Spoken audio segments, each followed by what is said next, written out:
کیا آپ کو ہدایت ملی ہے؟ آپ رب کی نظر میں ایک ہدایت یافتہ بندے ہو تو خود کو چیک کرو۔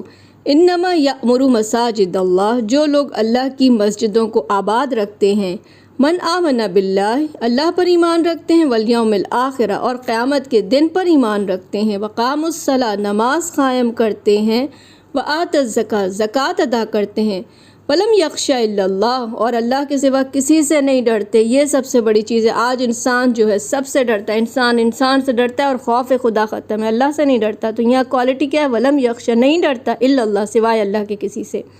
فعسى اولئک ان یکونوا من المہتدین، تو ہو سکتا ہے یہی لوگ اللہ کی نظر میں یہی لوگ ہیں جو ہدایت پانے والے ہیں، کیونکہ اگر وہ یہ کام کریں گے تب اللہ تعالیٰ انہیں ہدایت پہ رکھیں گے۔ کیا کیا کوالٹی ہے؟ نماز قائم کرنا، زکوٰۃ ادا کرنا، صرف ایک اللہ سے ڈرنا اور کسی سے نہ ڈرنا، اللہ کی مسجد کو آباد کرنا۔